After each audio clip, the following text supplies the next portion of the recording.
bienvenidos a una nueva edición de los Diálogos Filosóficos en Madrid, organizados conjuntamente por la Fundación Gustavo Bueno y el Centro Riojano de Madrid. En este diálogo, que es con el que cerramos el curso 2023-2024, antes de las vacaciones de verano y de que volvamos en octubre, ¿no? Pues tenemos el lujo para cerrar hoy de tener aquí con nosotros a Atilana Guerrero. Atilana Guerrero, pues no hace falta presentación porque es de todos conocida.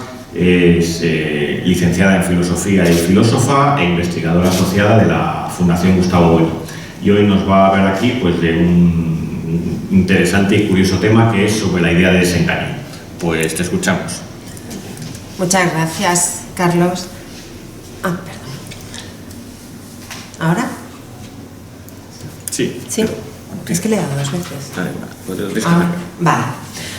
Bueno, decía que muchas gracias por tu amable presentación y quería comenzar, aparte dando las gracias a los asistentes, con el hecho de que es la primera vez que intervengo como invitada en el Centro Riojano, cosa que me gusta por el hecho de que siempre he estado presentando y nunca había tenido el honor de ser invitada en esta casa, como digo, en la que tantos años hemos trabajado y seguimos aquí, no digo materialista, la Fundación Gustavo Bueno, y como digo, pues es para mí un honor también. Y como decía Carlos, este tema, siempre que hablamos de una idea, pues ya sabemos que desde la filosofía de Gustavo Bueno, hablar de una idea supone tener un sistema que define lo que es una idea respecto a los conceptos, y en ese sentido me he lanzado a poder dar como título a mi intervención sobre la idea de desengaño, a sabiendas de que este tema es complicado, que requeriría de mucho más trabajo, pero por lo menos es una tentativa, y sí que creo que cumplo, en cierto modo, esta distinción entre los conceptos y las ideas, aunque solamente sea por el hecho de que me he fijado en determinadas obras literarias o de naturaleza histórica, en las que, sí, pero básicamente literaria podríamos decir, en las que se usa esta idea, y de alguna manera pues yo he detectado conforme he ido investigando. Claro, yo de primeras pues no lo tenía muy claro. Todo esto, por supuesto, hay que decir que tenía detrás el conocimiento, gracias a Gustavo Bueno, de la obra de Feijóo, del teatro crítico, cuyo subtítulo es Para desengaño de los errores comunes, ¿no? O sea, teatro crítico y universal para desengaño de los errores comunes, y que la idea de desengaño yo ya la había utilizado precisamente en el homenaje a Gustavo Bueno, al que se me invitó por parte de la querida institución de Oviedo, que es Tribuna Ciudadana. Entonces ya en aquel entonces, en el 2017, en aquel homenaje al año de haber fallecido el filósofo, pues yo utilicé la idea del desengaño para definir propiamente el materialismo filosófico. Entonces, se puede decir que esta aproximación a la idea o a esta cuestión, a estos problemas, ya viene de tiempo. Pero como no he estado investigando desde entonces, pues quiero decir que poco a poco he ido viendo cosas, ¿no? Entonces, algunas de estas cosas pues es lo que simplemente yo querría presentarles.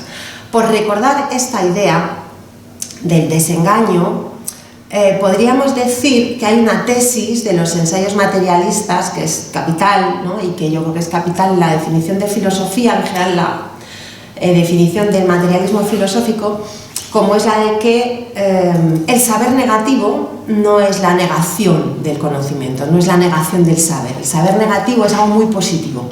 Propiamente esta es la idea de la crítica filosófica.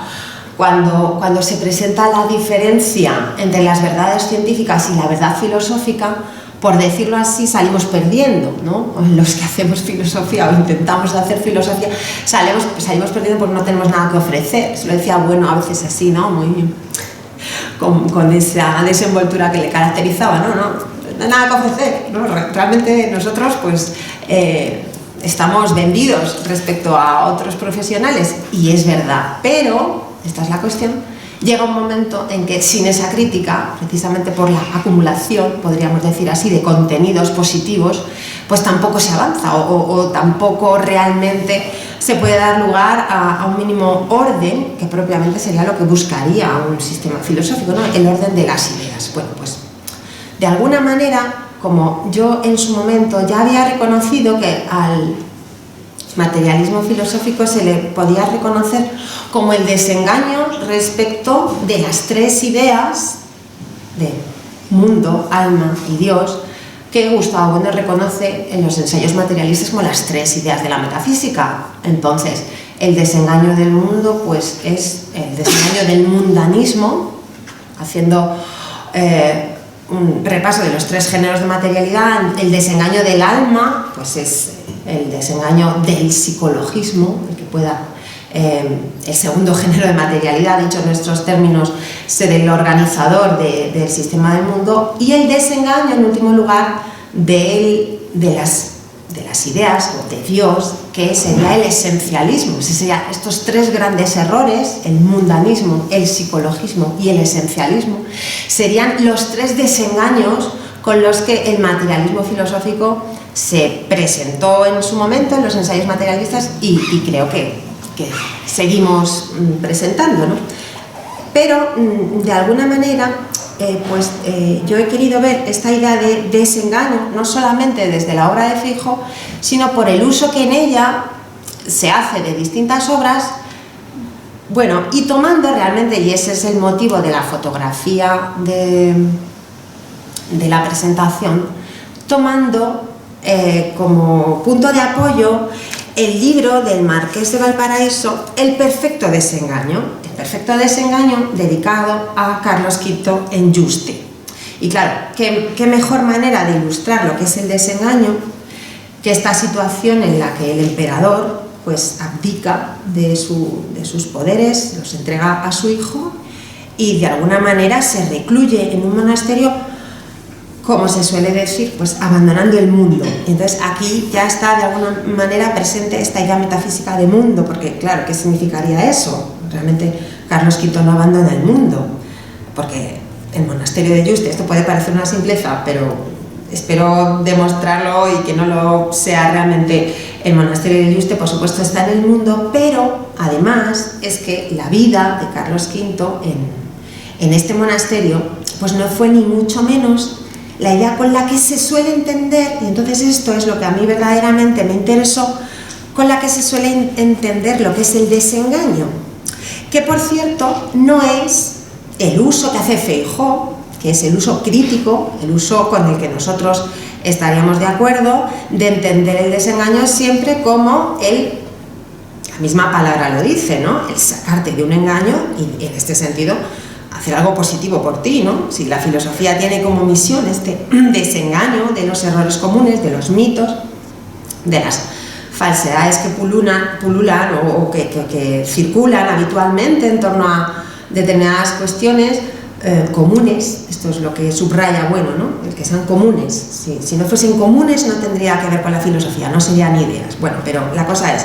si el desengaño verdaderamente es sacarte del error, pues siempre es positivo, pero yo detecté inmediatamente en que el Marqués de Valparaíso hacía un uso de desengaño negativo o pesimista, que es con el que ha quedado de alguna manera, ya veremos que esto ya en la historiografía no es algo tan evidente, ni mucho menos, pero sí que es verdad que de alguna manera este pesimismo es el que ha quedado ligado a este retiro de Carlos V en Yuste y en general también a cierto uso del término desengaño, como digo, en la literatura. Vamos, yo en particular he recogido algunas obras, no muchas, pero bueno, así como significativas, de alguna manera además incluso clásicas que todos conocemos, pues que son, las tengo por aquí, ¿no? Bueno, en particular, pues el soneto de Lope de Vega, famoso, del amor, ¿no? Esto es amor, quien lo probó lo sabe, que, bueno, tengo por aquí, no me arriesgo a recitarlo, mira que me lo he aprendido por vergüenza total, es decir, yo este soneto me lo tengo que aprender, pero no me voy aquí a poner a recitar. Pero es significativo por el concepto pesimista de desengaño que claramente tiene, ¿no? Y además tiene respecto al amor, un tema tan importante. No quiero quedarme sin decir que esto podría servir para reavivar, si acaso, la polémica que mantuve con Tres Guerres sobre el amor, cosa que me encantaría, porque además hay muchas personas que están interesadas bueno, muchas, por lo menos algunas, ¿no? En que Tres Guerres escriba, se le echa de menos. Yo recibí pues del director de la revista Encuentros en Catay, a ver si era posible la invitación. Se la mando desde aquí por si acaso, ¿no? Pero bueno, en todo caso, por si acaso lo recuerdo. Desmayarse, atreverse, estar furioso, áspero, tierno, liberal, esquivo, alentado, mortal, difunto, vivo, leal, traidor, cobarde y animoso. Ya sabemos que este primer cuarteto pues son la acumulación de adjetivos que son contradicciones, ¿no? Claro, desmayarse, atreverse, estar furioso, áspero, tierno, liberal, esquivo. Entonces, pues diríamos, como si no hubiera dicho nada, ¿no? Porque si tú dices A y no A, pues te quedas en nada. Vale. No hallar fuera del bien centro y reposo, mostrarse alegre, triste, humilde, altivo, enojado, valiente, fugitivo, satisfecho, ofendido, receloso. Huir el rostro al claro desengaño. Entonces aquí está la expresión, huir el rostro al claro desengaño. O sea, claramente el amor es un engaño, es un autoengaño que evita enfrentarse con la realidad. Beber veneno por licor suave, esto yo creo que es claro para su interpretación. Olvidar el provecho, amar el daño. Creer que un cielo en un infierno cabe. Dar la vida y el alma a un desengaño. Y otra vez se repite la palabra desengaño. Y la verdad es que les confieso que me ha resultado llamativo, porque creo que es un error. No lo sé, si perdón a los profesores de lengua o a los expertos o a quienes hayan analizado, seguramente que ha sido comentado, lo desconozco, me encantaría saber qué explicación hay para esto, pero me parece que un poema como este, un soneto así, el hecho de repita una palabra, ¿no? De hecho, en los dos tercetos pues tienen esa frase, ¿no? Huir el rostro al claro desengaño, dar la vida y el alma a un desengaño. Y entonces ya termina con el famoso esto es amor, quien lo probó lo sabe. Bueno, pues esta idea del desengaño, claramente pesimista, no es baladí, es una idea, vamos a decir, negativa.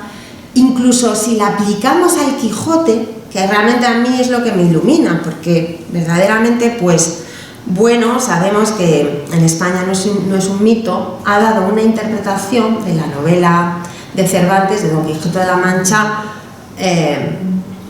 a tener en cuenta, por supuesto, muy importante en relación a la idea de imperio y lo que significa el Quijote en este sentido del desengaño. Pues digamos que hay dos lecturas del Quijote, la catastrofista y la que entiende el Quijote como un revulsivo, ¿no? Entonces Cervantes o bien abona la leyenda negra, ¿no? Porque pues España es un desastre, pues es una idea imposible, es el caballero andante que no sabe por dónde va y entonces pues eso es España, que por cierto pues me recuerda a esta idea que decía Ortega del Escorial, ¿no? Es la voluntad que no se cumple, ¿no? Es como la vanidad de querer hacer algo tan grandioso que no va a ningún sitio.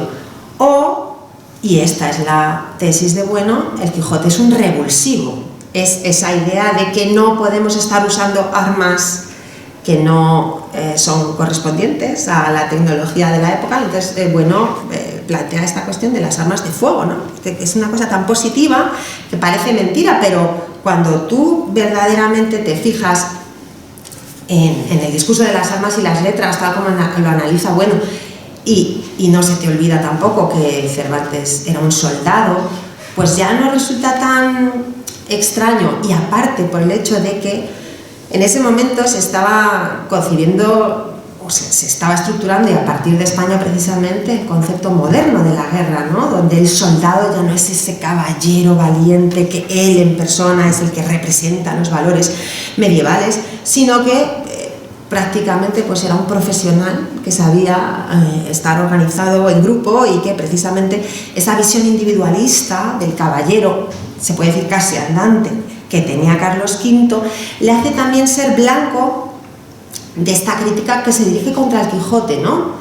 Y por eso es por lo que nos encontramos realmente con que esta idea del desengaño o bien se presenta de esta forma pesimista o bien se presenta de esta forma que dice, bueno, revulsiva, constructiva, diríamos, en el sentido de la crítica filosófica tan necesaria, ¿no?, de sacarte del engaño y entonces hacerte ver la realidad, que esto propiamente es lo que se busca.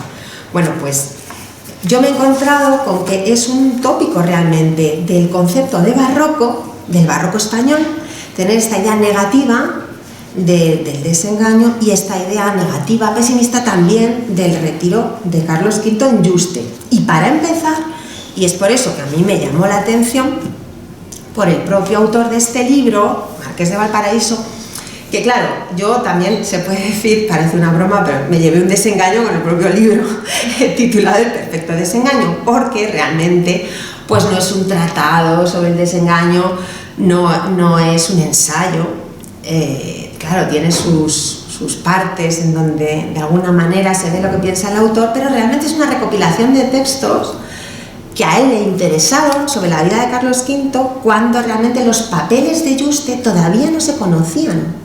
Esto es algo también muy llamativo. Es decir, Carlos V escribió muchísimo en su retiro y todas esas cartas, papeles, memoriales, bueno, realmente él estaba en el mundo, y vaya si estaba en el mundo, y tanto que estaba que desde Yuste seguía aconsejando a su hijo, pendiente de lo que pasaba en España, en España, en todo el mundo, en América, en Europa, es decir, en todo, ¿no? Casi como un detalle, si quieren, sentimental, ¿no? El que había luchado de esa manera tan denodada contra los protestantes, contra los luteranos, pues estaba pendiente, 1557, hay que tener en cuenta que murió en 1558, le quedaba poco tiempo de vida, pero estaba pendiente de los procesos contra los alumbrados en España, en Valladolid, que poco menos venía a decir, vaya hombre, yo me he pasado toda la vida batallando contra ellos, luchando con que, o impidiendo que llegara esto a España, y me encuentro que aquí, nada menos que en Valladolid, estén esta gente, pues de alguna manera instigando o propagando esto contra lo cual yo he luchado, o sea, y la vinculación con la Inquisición y el hecho de que él estuviera con la idea clara de que eran rebeldes, levantiscos, de que eran gente a la que había que tratar como traidores políticos, nada místico. Bueno, pues hasta en la inmediatez de su muerte estaba preocupado por estos procesos de Valladolid y de Sevilla, y entonces es decir que estaba completamente en el mundo. Pero a lo que iba, que el propio Marqués de Valparaíso se atiene a una visión idealizada de este retiro, bueno, en buena medida podríamos decir, lo cual sería normal también, pues ofrecida por los frailes, claro, porque lógicamente al final un fraile, en este caso pues Jerónimo, pero bueno, da igual, ¿no? Los religiosos que pudieron estar en contacto con él, pues qué visión podían tener de lo que hizo el emperador al retirarse a Yuste. Pues sí, claro, pues olvidar el mundo, prepararse para la muerte. Al final, para Carlos V, tan católico, lo más importante era la vida posterior, ¿no?, a esta vida terrenal, la vida espiritual, y por supuesto pues él se levantaba cada mañana, porque eso sí, ¿no?, se sabe lo que hacían cada día, sus jornadas en qué consistían, entonces se tenía muy presente cómo desde su habitación podía ver el altar y asistía a las misas cotidianamente, quiero decir, su vida religiosa tan reconocida por los monjes y demás. Pero claro, hay que tener en cuenta que, como digo, pues escribió con su hijo constantemente, se cuentan en el orden de 60 cartas a Felipe II, entrevistas con personajes que iban a visitarle, políticos, su preocupación por con quién se casaba su hija, etc. La política él la siguió llevando, ¿no?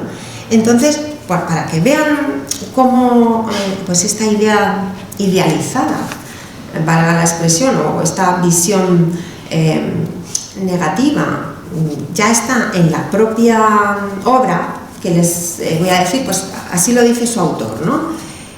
Lo veo por aquí. Bueno, se recoge también algo que Felipe II a lo largo de su vida intentó mantener, y es esa canonización de la imagen de su padre, pues como un César, casi un semidios, ¿no? Un héroe solitario, se dice, o alguien que en su reclusión pues llegó a significar pues, el ejemplo del rey. Pero vaya, esta idea de lo que es esta visión mística, ¿no?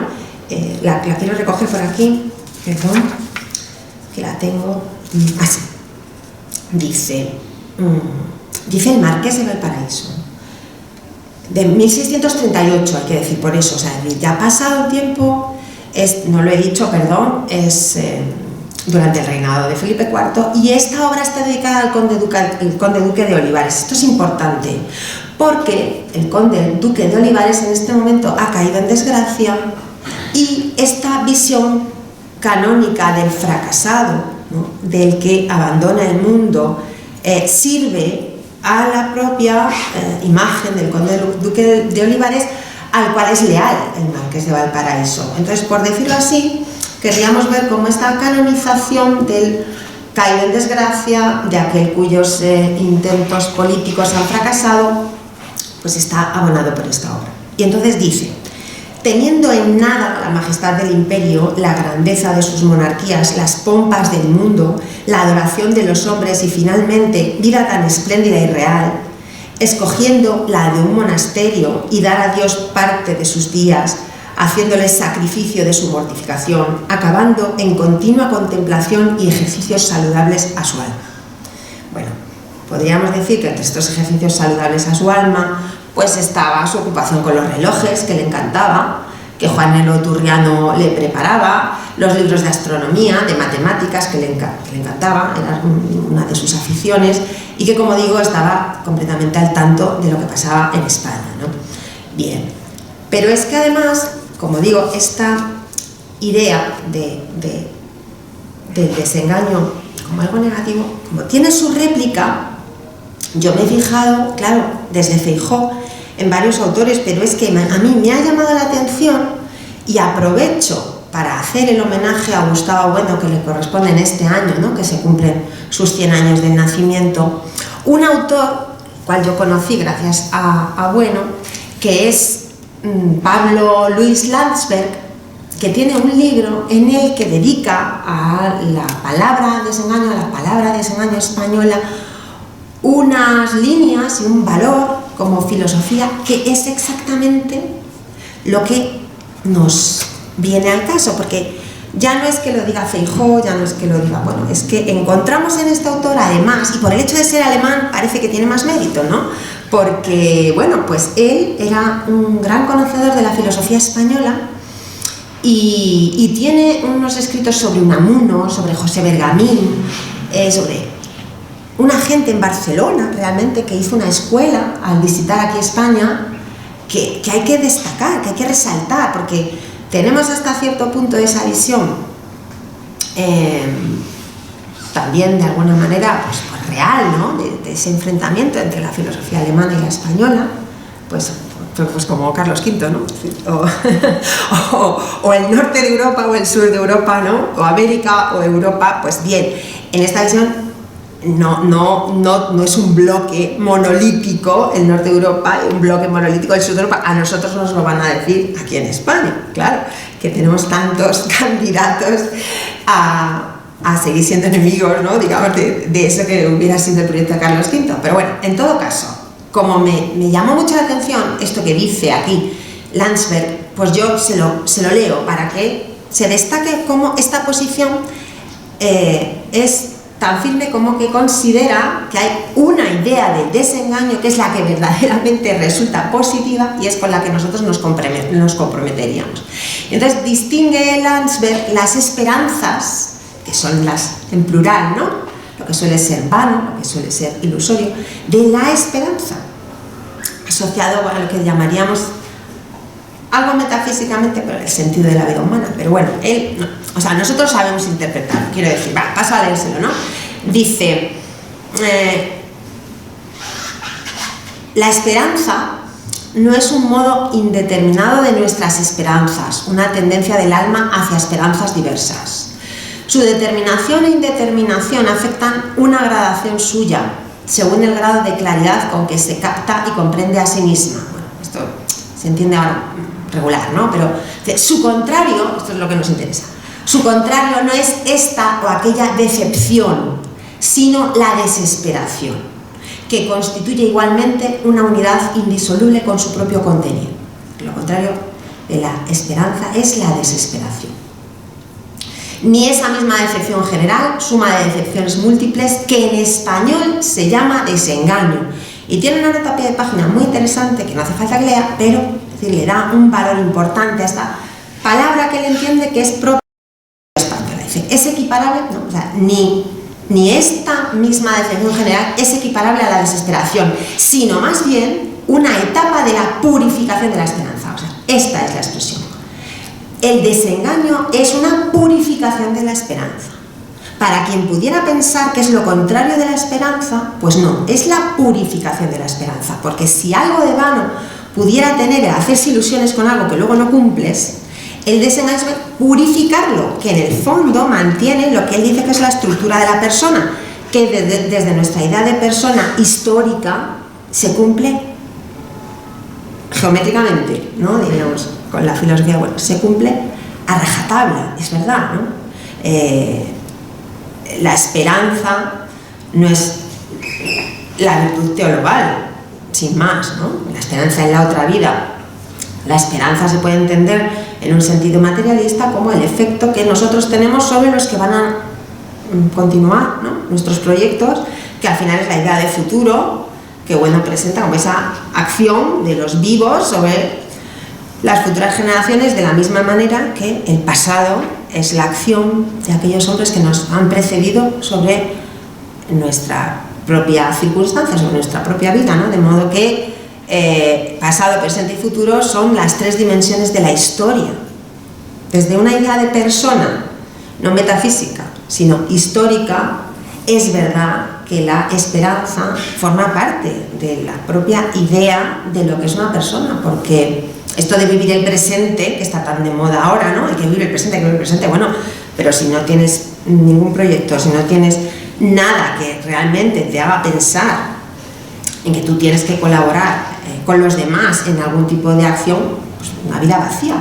Cualquier acción limitada al presente, cronológicamente hablando, sería ridícula, ¿no? Siempre cualquier acción personal nos desborda, ¿no? Necesariamente, porque cuenta con los demás. Y cuando los demás son los jóvenes que van a pervivir cuando nosotros muramos, pues por definición no se puede entender la persona sin la esperanza, ¿no? Entonces, esta idea de que el desengaño es la purificación de la esperanza es lo que yo quería recoger. Pero es que además, por decirlo así, en el paralelismo entre Lope de Vega y otro autor, en este caso autora, que pudiera representar la réplica a esta idea del desengaño pesimista, pues yo me he encontrado, porque en el propio título de la obra estaba la palabra, en las novelas ejemplares y amorosas de María de Zayas, pues la novelita, la novela corta, El desengañado amado y premio de la virtud, que exactamente esto es lo que dice, ¿no? No les voy a contar la trama, porque es una trama complicada de amores, pues unos se enredan con otros y demás, pero al final este premio de la virtud, que es el amor, nada nada asociado a Lope de Vega, todo lo contrario, ¿no? Diríamos, pues María de Zayas le tendría que decir a Lope de Vega, no te has enterado. O dices, esto es amor, quien lo probó lo sabe, pues eso es un argumento de autoridad. Pues eso que quien lo probó lo sabe, no. Teóricamente esto no se puede sostener, ¿no? Pues lo que dice María de Zayas es que no es poca cordura que quien ama se desengañe. Y el premio de la virtud, pues que el verdadero amor finalmente te desengaña, claro, de los falsos amores, y bueno, pues al final la protagonista se acaba casando con un hombre que de verdad la quiere, que la ha respetado, que ha tenido pues eso, ¿no? La preocupación de poderla conquistar después de un montón de peripecias y demás, pero que ya que la leí con la intención de ver qué significado tenía el término desengaño en ella, siendo el título El desengañado amado, es exactamente lo que quería encontrar, ¿no? Que no es poca cordura que quien ama se desengañe, efectivamente. El amor verdadero, diríamos, ¿no? No el de Lope de Vega, lo siento por Lope de Vega y su talento literario, pero ya sabemos que este es el problema de la literatura, ¿no? puede ser muy buen literato, puede ser muy buen poeta, pero filosóficamente pues puede estar equivocado, ¿no? Diríamos, desde nuestro punto de vista. Bueno, la cuestión entonces es que, como esto es un tópico, realmente el desengaño es negativo, el barroco español es esta visión negativa de la vida, del desentenderse del mundo, de nada vale nada, de todas nuestras esperanzas. Al final es el imperio universal, ¿no? Las esperanzas de Carlos V era conseguir la paz en Europa, evitar que los protestantes pudieran vencer. Si vencen los protestantes, si es imposible la paz en la cristiandad, nuestra vida ya no tiene sentido. Pues no, sí, ¿no? Carlos V purificó su esperanza, aprendió, y a su hijo exactamente le dio las directrices para que mantuviera, esto lo dice bueno en España frente a Europa, la herencia de Fernando el Católico, la herencia de los reyes católicos. O sea, tan preocupados por el hecho de ver cómo Carlos V está abducido por, pues diríamos, sus tutores europeos, por la filosofía de Erasmo. No, realmente hay una evolución que justamente vemos en los últimos años especialmente, ¿no? Sí, hay que decir, cuando una persona se va definiendo, pues lógicamente, cuanto más cercano a la muerte, pues más fácilmente podemos decir qué pensaba realmente de las cosas. Y se puede decir que la vida de Carlos V fue el desengaño de ese europeísmo, el desengaño de Gattinara, el desengaño del concepto de monarquía universal, cuando lo que él fue aprendiendo, pero no por nada, sino por la oposición de sus enemigos que evitaban o evitaron que ese proyecto de una Europa unida se pudiera cumplir, que era una Europa unida bajo la Iglesia, bajo el concepto de la cristiandad, sin contar, y esto es lo insólito, pero esta es la realidad, que podía tener enfrente no solamente a Francia, sino también al propio Papa. Es decir, ¿cómo podía ser esto? Bueno, pero era así. Entonces, Carlos V ya se preocupó de enseñar a su hijo que tenía que tener muy claros quiénes eran los enemigos y el peligro que tenían, y su propia familia, ¿no? Esto, hablando de desengaños, pues en los últimos años, el principal desengaño, aparte del político, está tan tejido con las relaciones familiares, fue el propio desengaño de su familia, porque su hermano Fernando se opuso, ¿no?, a que Felipe II, su hijo, pudiera ser el heredero del Sacro Imperio Romano-Germánico, y evidentemente luchaba por su posición, y tener que componer todo esto, ¿no? Sus enemigos naturales, religiosos, el turco, contra el cual se supone que todos los cristianos debían de luchar sin ninguna duda, sin ninguna fisura, aparte del familiar, pues hizo que esta purificación se pudiera ver en la continuidad de Felipe II. No tendríamos por qué estar preocupados, aunque pueda tener interés, psicológicamente qué pensaba. Esto también podría dar para un capítulo interesante, ¿no? Porque hay historiadores que se han planteado, no de una manera definitiva, pero sí como un factor a tener en cuenta, las melancolías de su madre, claro, ¿no? Se dice así, las melancolías de Juana, de su madre Juana. Si Carlos V se retiró del mundo, ya no solamente por sus enfermedades, la gota que le agobiaba, que le asediaba, que le tenía sin poderse mover por periodos cada vez más grandes, sino la propia enfermedad mental, digamos, de la depresión, vaya. Sufrió Carlos V una depresión, ¿no? Abdicó por el hecho de que no podía más y dijo, hasta aquí, me rindo. Pues no hay por qué. Por eso digo que psicológicamente realmente no tiene interés, más cuando ves las cartas. Esta es la cuestión. Entonces, este libro, que hemos dicho que es complicado, que realmente no es un libro en el sentido estricto, es una recopilación de aquello que a este hombre le interesó, por una parte, el testamento de Carlos V, el codicilo y los testimonios de los monjes que en el monasterio pues hicieron escritos sobre su vida. Tengo recogidas las obras por aquí. Exactamente, pues, bueno, lo dice él, entonces le digo sus palabras, ¿no? Las palabras del Marqués de Valparaíso, ¿no? Dice, considerando ser el mayor acierto poner los ojos en el insigne retiro y muerte del señor emperador Carlos V, en que se cifra cuanto se puede decir en el mundo, he recogido lo que hallé escrito en esta materia en papeles sueltos y diversos libros.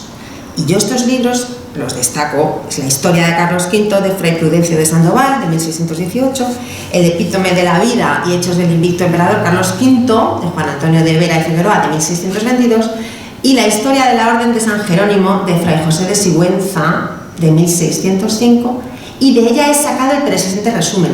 O sea, realmente es una obra de miscelánea, difícil de leer, porque son esas partes que le han interesado de estas diferentes obras y realmente su autoría es complicada. Como les digo, la introducción, la dedicación al conde duque de Olivares serían los textos más limpios en este sentido, pero luego realmente es una compilación de textos de otros autores que tampoco históricamente son muy fidedignos respecto a esta idea de la vida de Carlos V y el retiro y demás. Pero es que, por decirles, el testimonio de un historiador, cuando decimos, a ver, los papeles de Yuste hasta el siglo XIX no se conocen. ¿Cómo es esto posible? Así es la historia. También esto es el desengaño de la historia. Tenemos una idea completamente equivocada de lo que es la historia, según la cual, pues según se van produciendo los documentos, se van recopilando, se van archivando, se van conociendo, estudiando, y entonces, pues muerto el emperador, todo el mundo ya conoce lo que ha escrito, y entonces eso está en las bibliotecas y todo el mundo lo conoce y lo estudia. No. Y esto lo sabemos por otros autores, incluso por obras grandiosas. Se nos dicen que el Quijote hasta el siglo XIX no se leía, pues también alucinamos, porque pensamos que desde que se publicó aquello ya fue siempre materia escolar y todo el mundo sabía de la importancia de su obra, y realmente pues es una obra que se ha reconocido tardíamente. Bueno, pues los papeles de Yuste hasta el siglo XIX no se conocen. Las guerras napoleónicas se llevaron los papeles a París. Es una cosa complicada. Yo lo tengo por aquí, pero bueno, más o menos. O sea, el hombre que se encargó realmente de recopilarlo, de estudiarlo y demás, tampoco es que fuera muy tenido en cuenta por los propios españoles.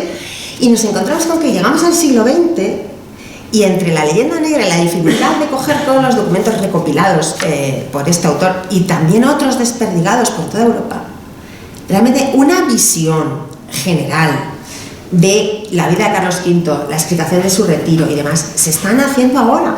Nosotros tenemos a Manuel Fernández Álvarez, que es bastante prudente respecto a las razones por las cuales él cree que Carlos V se retiró a Yuste, cosa que es de agradecer, ¿no? Pues se encuentra que evidentemente la enfermedad de la gota es algo que a él le impedía realizar su vida como político tal y como a él le hubiera gustado. Como digo, la enfermedad de su madre, que pudo heredarla, y la oposición de sus enemigos. Eran razones más que suficientes para que la abdicación se explicase. Pero a nosotros nos interesa sobre todo el decir, no se desengaña del mundo. Está en constante preocupación, escribiendo a su hijo, haz esto, habla con este, casa esta hija con este otro, no sé qué, tal. Y si hay un historiador que así lo recoge, yo me he alegrado, porque es Alfred Kohler, alemán, y exactamente lo dice así, como prefiero leérselo tal como él lo dice, tampoco es tan larga la cita. Verán, esta misma idea que yo he dicho, ¿no? El desengaño como revulsivo, no el desengaño catastrofista, el desengaño pesimista. Ansiaba Carlos V, ¿no? Ansiaba esa paz monacal tan citada en la literatura popular del siglo XIX. Se creó esta visión romántica en el siglo XIX. De ningún modo, lo dice entre exclamaciones. La prosa de este autor es bastante sobria y exclamaciones, yo en todo el libro no he visto ninguna. Aquí, expresamente, de ningún modo, entre exclamaciones. No era un hecho extraordinario que se le consultaran cuestiones políticas decisivas, por ejemplo, por parte de su hija Juana, quien en ausencia de Felipe regentaba los reinos españoles. El emperador estaba aislado en Yuste, pero recibía regularmente visitas de personalidades como los condes de Oropesa y Escalona, el presidente del Consejo de Castilla y el padre Francisco de Borja, con los que mantenía largas conversaciones. En ocasiones también acudieron sus hermanas, las reinas Leonor de Francia y María de Hungría. Quijada y Gaztelu mantenían con él una intensa correspondencia. El emperador escribió más de 60 cartas a Felipe, al secretario Vázquez y otras personas. Mostraba un gran interés por los problemas de la corte portuguesa, el reino de Navarra, Italia, los Países Bajos y los otomanos. particularmente también por la persecución de la herejía, como demuestra el caso de los luteranos procesados en Valladolid, que esto es lo que les decía antes, ¿no? El emperador también tomó parte activa en la política. Así, por ejemplo, en 1556, tras la ruptura de la tregua de Bruselas por parte del rey francés, que llevó al emperador a reformar una vez más su hostilidad, efectivamente, ocurrió lo que había temido: el acuerdo de una alianza entre Francia y el Papa Carafa, Pablo IV. Bien, pues de todo esto a su hijo le asesoraba, ¿no? Y este libro, que así lo dice, con el cual estamos en sintonía, por esta idea de entender el desengaño, la purificación de la esperanza. Claro, tengamos presente, nosotros estamos persiguiendo la idea de imperio filosófico, la idea de un imperio no metafísico, no esa monarquía universal de Gatinara con la que Carlos podría ser el representante de esa paz de la cristiandad que no debía haber sido rota por los luteranos. No, la realidad fue que esa cristiandad no fue posible. ¿Qué fue posible? La conquista de América. ¿Qué fue posible? Algo mucho más grande. Claro, qué fracaso puede ser este de una Europa unida cuando resulta que la alternativa es la monarquía hispánica, es la hispanización, algo que Carlos V fue a lo largo de su vida aprendiendo, y que entonces, al renunciar al imperio y al dar a su hijo Felipe en su propia vida los reinos, el ser el rey, ¿no? De todos los reinos de los que él era señor, estaba cumpliendo con esa idea de la hispanización, de tener en América, en el proyecto del imperio español, del imperio real positivo, la verdadera continuidad de toda esta política que se fue haciendo, como a nosotros nos gusta decir, in medias res, contando con la oposición que la propia realidad te va marcando, ¿no? Por mucho que pudiera tener una idea medievalizante del imperio o basada en estas ideas sirenistas de Erasmo de Rotterdam y demás, que por cierto, entre estas medidas que Carlos V adopta a lo largo de los años está el prohibir libros de Erasmo de Rotterdam. O sea, por favor, estas cosas que se dicen a veces, ¿no? De, claro, Carlos V estaba en los ideales europeístas, humanistas de Erasmo. Sería al principio, pero claramente esa visión de la hispanización de su proyecto la tuvo clara, y el mayor resultado es el propio reinado de Felipe II, ¿no? Y la continuidad de esta política positiva in media res, con esta idea que decimos del desengaño como purificación de estas ideas vanas o de estas esperanzas que no llevan a ningún puerto.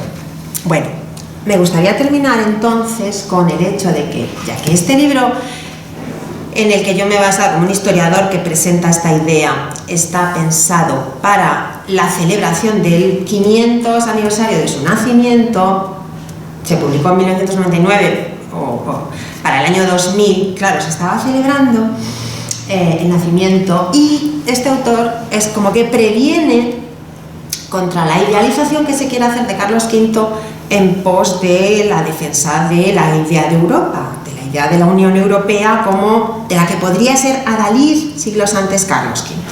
Bueno, pues ahora nos encontramos en una situación semejante, no tanto porque cumplamos con un centenario, ¿no? Bueno, centenario, bueno, sí, también podría valer, es verdad, eso sí, pero digo, no tanto por Carlos V, sino porque de hecho a Carlos V se le sigue utilizando como figura en la Unión Europea que corrobore de alguna manera pues las políticas de la Unión Europea o la propia idea de Europa, diríamos, ¿cómo llamaríamos? Sublime, ¿no? La idea de Europa sublime.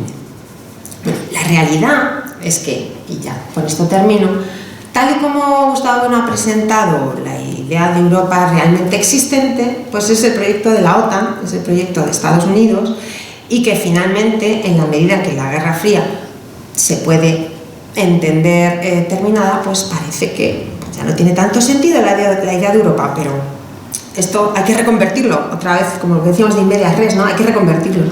Entonces, ¿podría ser Carlos V una figura que pudiera tener algo que decir a Europa desde esta idea del desengaño, teniendo en cuenta que la idea de Europa propiamente, tal y como ha funcionado después de la Segunda Guerra Mundial, es un proyecto de Estados Unidos Pues sí, sí, por un motivo. Simple, parece simple, pero no creo que lo sea. Por América.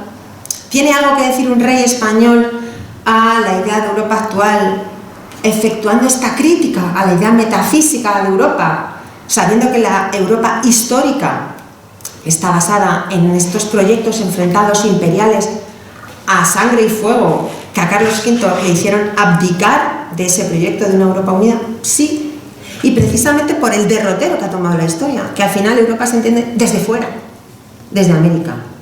¿Tiene algo que decir España en relación a América, sea del norte o del sur? Muchísimo, que todavía nos queda mucho que decir. Así que bueno, pues con esto termino. Nada más.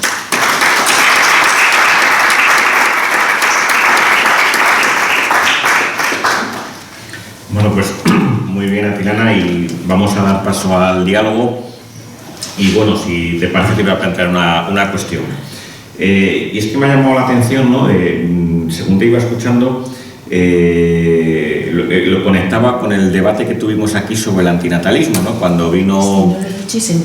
Lo pensaba decir. Gracias, Carlos. Miguel Ángel, nuestro amigo Miguel Ángel Castro, porque efectivamente, claro, el problema es que la visión negativa esa del desengaño que ibas planteando, ligada al barroco, claro, tiene mucho que ver con la visión divina, de una vida maravillosa, ante la cual pues toda la vida real palidece, claro, pero si quitas esa visión maravillosa de la vida, pues es lo que dices tú, ya no caes en la desesperación, sino que te quedas en ese punto medio. Eso era una cuestión. Y la otra cuestión era plantearte, porque a mí también en esto que planteabas de no caer, o sea, de reconstruir una idea del desengaño como una purificación de la esperanza, ¿no? Evitando el extremo de la ingenuidad, ¿no? De la esperanza ingenua, ¿no? Pero también el extremo de la desesperación, ¿no?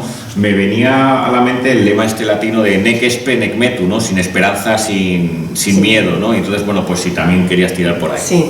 Bueno, pues muchas gracias, Carlos, porque yo pensaba citar a Miguel Ángel Castro, porque también lo vi inmediatamente, sobre todo por lo que decimos de la desesperación, ¿no? Y pensaba citarlo, o sea que, bueno, pues si acaso por los asistentes a lo mejor no lo saben, pero de alguna manera, bueno, simplemente un amigo que intervino hace unos meses, Miguel Ángel Castro Merino, presentó un ensayo suyo así llamado antinatalista.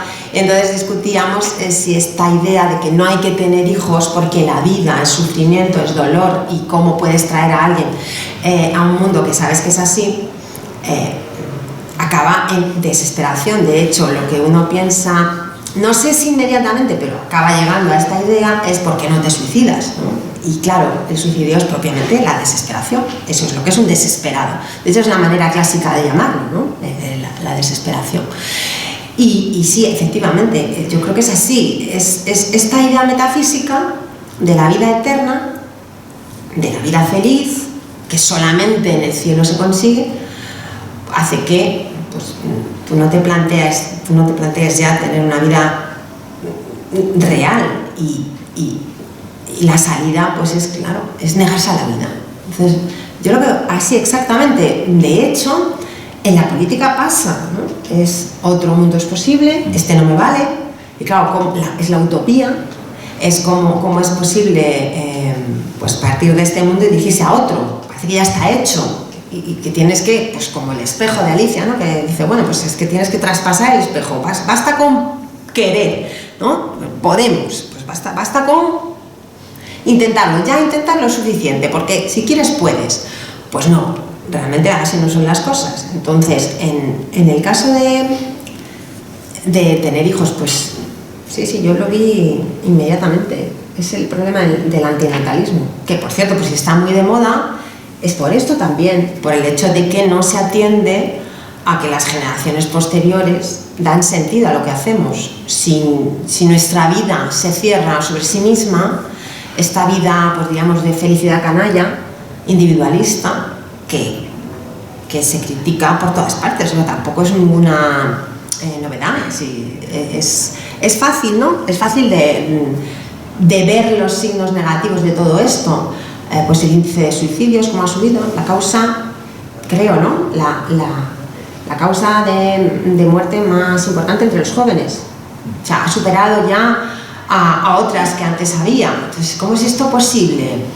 Pues bueno, precisamente por eso, porque no se tiene una idea histórica del ser humano, porque si tú te deshaces de España, ¿qué tienes que ofrecer? Pero quien dice España dice Francia, dice Italia, es decir, cada uno desde su sitio, ¿no? Si tú te deshaces del concepto de vida histórica, ¿qué le puedes ofrecer a un muchacho, ¿no? A nosotros que somos profesores de instituto, como vida objetiva, ¿no? Como realmente instituciones históricas con las que cumplir o comprometerte? Pues nada. Y esto solamente se entiende desde cada nación histórica, ¿no? Desde cada proyecto cultural. Tampoco vamos a hablar de un nacionalismo español, pero qué menos que esa conformación moral que representa el ubicarte en una sociedad que tiene unas costumbres, que tiene una trayectoria que por algún motivo pues se ha mantenido. Y la costumbre, al final, la cultura, la lengua, la religión, pues es todo aquello que dota de contenido, claro, a una vida histórica, ¿no? Una vida biológica por sí mismo, pues como una planta, no tiene ningún sentido. Entonces, la segunda parte, ¿cuál era? Porque me has dicho lo del lema. Lo del lema, claro. Yo de hecho lo pensé, ¿no? Claro, si es un lema que usó Felipe II, nec espe nec metu, que yo incluso llegué a ver, digo, en su momento, no sé si cuando estaba trabajando en la tesis sobre Pedro Sánchez de Acre, llegué a pensarlo, no sé si escribirlo. Hoy en día creo que no lo hubiera escrito, pero pensé que podría ser un principio de ateísmo. Y claro, de alguna manera nos puede servir, si no queremos ir tan adelante, o cuando este tema del ateísmo también habría que verlo, porque de hecho desde la idea del ateísmo católico, del materialismo filosófico, todo el mundo es ateo aunque no lo sepa, porque realmente cuando piensa en Dios no sabe lo que piensa. Entonces, pues realmente la crítica al mundo, cuando no es metafísica, es una crítica de las cosas de unas cosas con otras, y al final pues tú te decantas por eso, por ganar la guerra, ya, por Dios, por el imperio hacia Dios, por lo que sea, para seguir vivo, ¿no? Para seguir teniendo tus territorios. O sea, a mí, que no me quiten Italia, o sea, me da igual lo que pienses, ¿no? A mí, el Papa que no me robe, o el rey francés que no me quite mi ducado, lo que sea. Quiero decir que al final los motivos trascendentes pierden un poco el sentido. Entonces, podríamos valernos de esta distinción que hace Landsberg entre las esperanzas, que sería lo que se entiende como algo que puede resultar en un espejismo, y la esperanza en este sentido característico de la persona que nosotros hemos interpretado como la idea histórica de persona, ¿no? La esperanza realmente no sería más que, como hemos dicho, el efecto que nuestras acciones tienen sobre las generaciones futuras, y que nuestra vida no se puede entender si no es en este contexto tridimensional de los que nos han precedido y los que nos van a suceder. Digamos, sin este futuro realmente nuestra vida no tiene sentido, y este futuro implica el natalismo, el pronatalismo, es así, y no tampoco por una idea vacía de vida, por una idea cristiana en este sentido, diríamos, desligada del mundo real, sino por el propio mantenimiento de las instituciones que nos explican quiénes somos, ¿no? Así, que queda un poco demasiado redondo, no sé, pero sí, realmente sí, pues. ¿Por qué te llamas Carlos? ¿Por qué me llamo Diana? ¿Por qué esto se llama el Centro Riojano? ¿Por qué hablamos español? Y claro, cuando hay que explicar todo esto, pues ya está situado en la historia, es que no tiene más remedio, ¿no? Y todo son cosas de siglos, y entonces pues no tienes más remedio que explicarte las cosas, porque hay instituciones previas que están por encima de ti y que tú estás subordinado a ellas. Esta es la cuestión, lo quieras o no lo quieras. Cual tampoco quiere decir que haya que anegar al individuo, ¿no? Cuando se habla del colectivismo, todas las críticas que hay hacia el colectivismo, yo creo que nosotros las asumimos totalmente, por supuesto. Que es esto de una vida en pos de las generaciones futuras, esto es absurdo, ¿no? Como se presentaba en la Unión Soviética. Haces la revolución por los que vendrán. No. Tú la revolución la tienes que hacer por ti. Si a ti no te conviene la revolución, ¿qué tontería es esta, no? No, nosotros estamos bien, pero como los que van a venir necesitan otro modo de producción, vamos a hacer la revolución. No. Pues realmente la revolución es una guerra en la que se mueven motivos del presente, ¿no? Y no tiene sentido hacer nada para la posteridad. Esto es ridículo, esto es incluso fatuo, ¿no? Podríamos decir. Es una especie de historicismo, ¿sí? Es como si ya se estuviera entendiendo el hombre algo visto a lo largo de los siglos. No, el materialismo filosófico en absoluto. O sea, tiene una idea de persona completamente individual. O sea, la persona está ligada a un individuo corpóreo. Y el individuo se entiende siempre en el contexto de un grupo, pero la persona es radicalmente individual, ¿no? Contra el Islam precisamente y contra el protestantismo. Y así termina España frente a Europa, ¿no? Ante el Islam y ante el protestantismo. Es decir, que en este sentido nada de colectivista. Pero bueno, es verdad que la idea que tiene sentido pensar para el hombre es la de un ser histórico. Y entonces pues no hay más remedio. Quería decir otra cosa, sí, por lo del lema, pues sí, sería cambiar las esperanzas, por usar el texto que he citado, ¿no? Las esperanzas que pueden ser espejismos frente a la esperanza en este sentido histórico, y que este lema pudiera entenderse, pues llegada a la tradición latina, ¿no? Espenecmetu, del estoicismo. ¿Qué haga el estoicismo? Otro conflicto histórico, filosófico, también interesante, que yo he visto a propósito de precisamente el retiro a Yuste. ¿Por qué? Pues me ha hecho gracia, porque Francisco de Borja, precisamente, habla del monasterio como un jardín. No sé si tengo por aquí. Habla del jardín, y claro, yo decía, el jardín de Epicuro. O sea, ellos tienen conciencia de estar creando instituciones bastante parecidas a las escuelas helenísticas, ¿no? Al final, ¿qué es un monasterio? Pues un lugar en el que un grupo de amigos, o sea, es así, ¿no? Son amigos, están unidos por un ideario que les hace tener en común un concepto de la vida, que tienen su huerto, tienen su trabajo, no sé qué, tal. Entonces él habla del jardín y le habla al emperador de cómo él está pensando en crear un jardín, claro, que es la compañía de Jesús. Me hizo gracia, pero vamos a lo que voy, que me lío. El estoicismo frente al epicureísmo.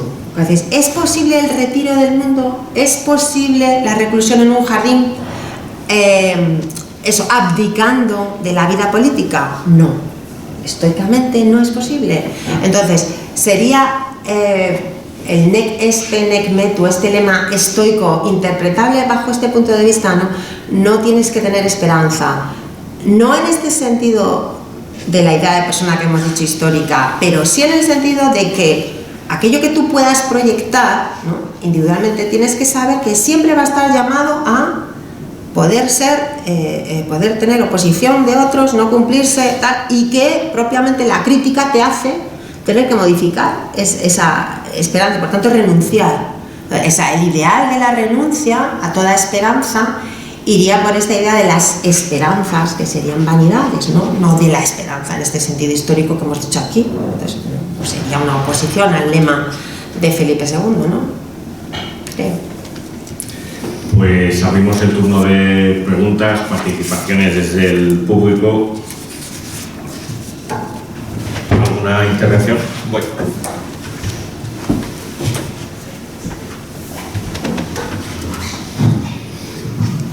¿Quién iba a adelantar? Yo mismo he venido, no sé si estoy dando por otro de la carretera o a lo mejor, pero cuando estaba exponiendo la idea esta de desengaño y las dos vertientes, ¿no?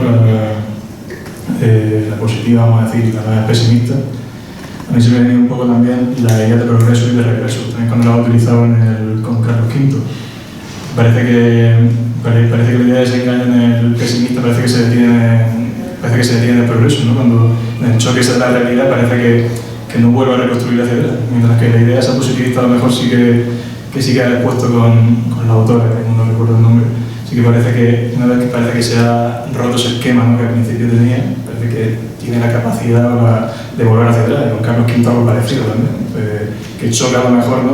Cuando se encuentra con América, parece que choca por completo con esa idea metafísica que estaba hablando del imperio, pero tiene la capacidad, ¿no? De volver hacia atrás y de reconstruir ese esquema, que no se mantiene en cae en el pesimismo absoluto, sino que vuelve. Pues bueno. Perfecto, muy bien, muchas gracias por decirlo, porque no había caído en ello y es perfecto. De hecho, el regresus, como tú dices, podría ser esta idea, o sea, se podría relacionar con esta idea del retiro, del olvido, del irse a otro lugar para olvidarte de la realidad perversa y negativa que nos rodea, sin tener en cuenta que la crítica exige el progreso, ¿no? Como como también decimos en el mito de la caverna, que no vale salir de la caverna si no vuelves, pues sí, de alguna manera, quien piensa en ese retiro, en esa huida del siglo, fuga saeculi, se dice en latín, ¿no? La fuga saeculi, la huida del siglo, pues claro, es imposible, la huida del siglo es imposible, sí, efectivamente.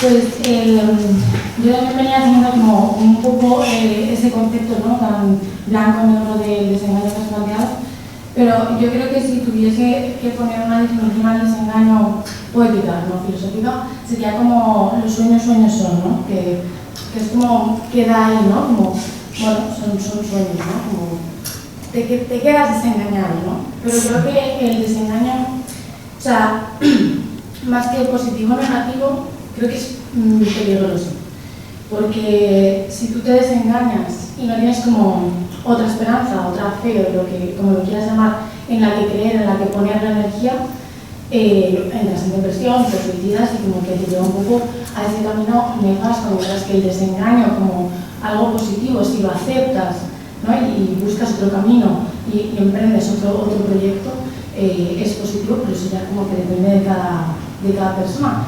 Pero yo creo que sí que, aparte de peligroso, es necesario, ¿no? O sea, necesario. Sí.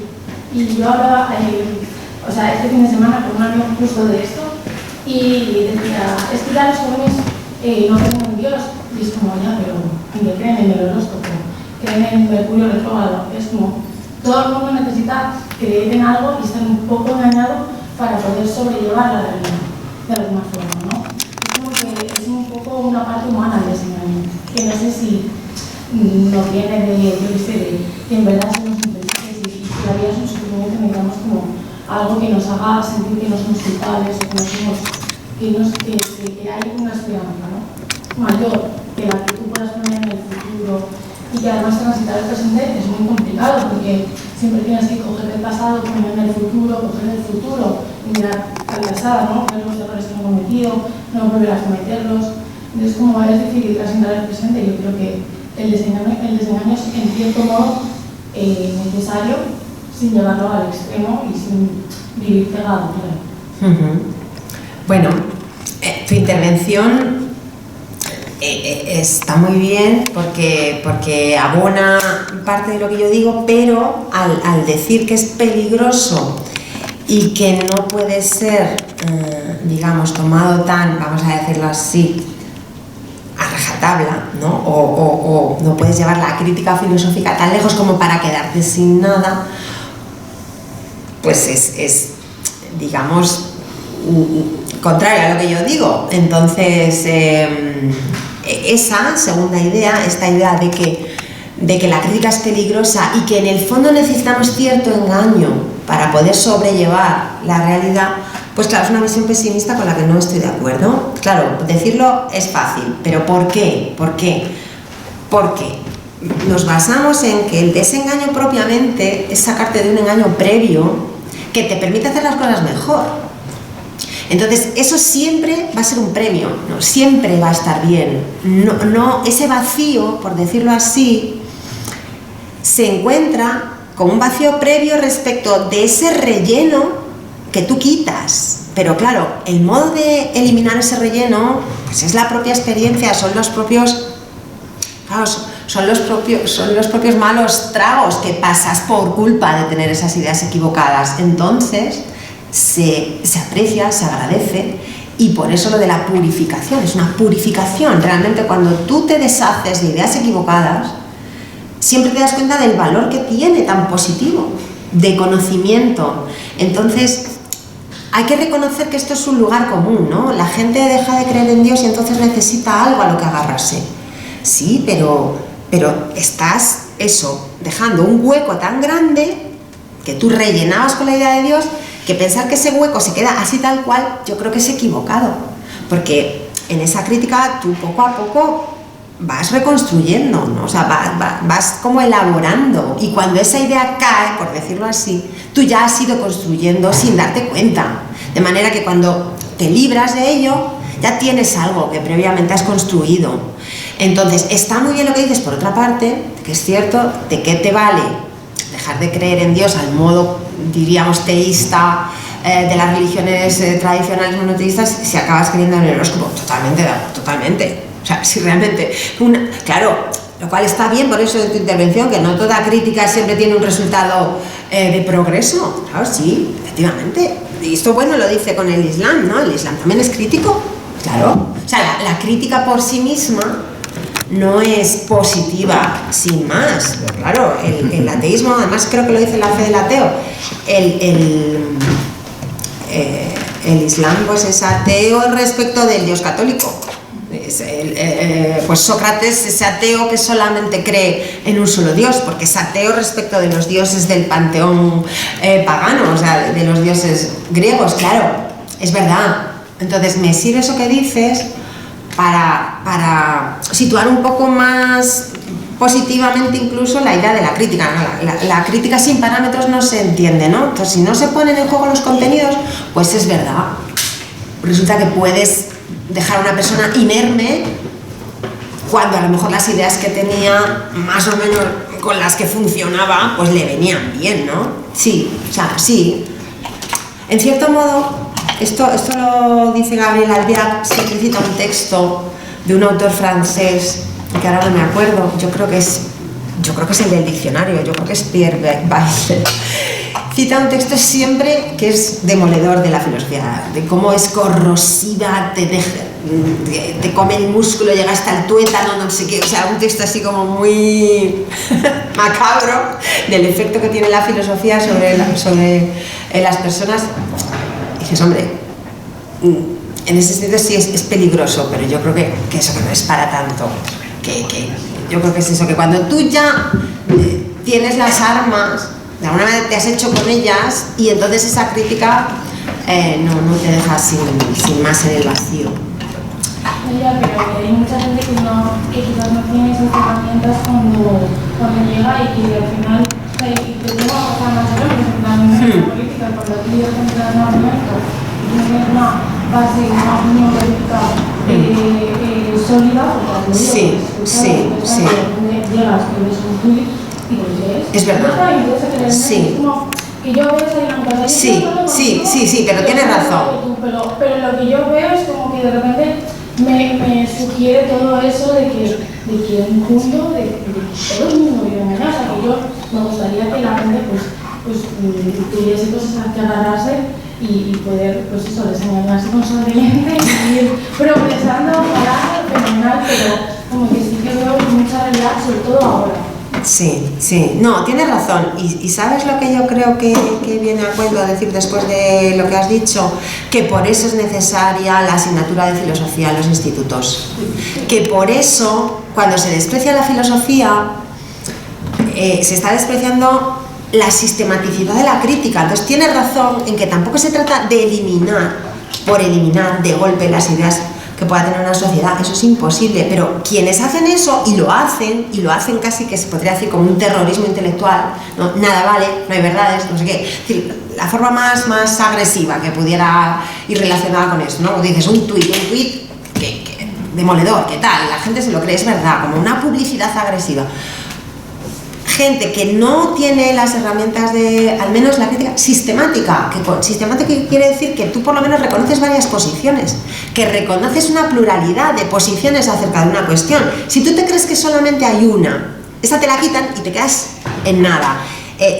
Claro, es la posición del todo o nada, de la polarización famosa de la que estamos hablando. Claro, si estás con la izquierda y la derecha, te quitan uno de los lados y entonces, claro, el fanatismo viene rápido. Y entonces sí, o sea, en ese sentido tienes toda la razón. Habría que tener en cuenta que esta necesidad en la enseñanza, en la crítica sistemática, tiene que venir desde las propias instituciones educativas, yo creo, sí. Tampoco es una iluminación personal, es verdad.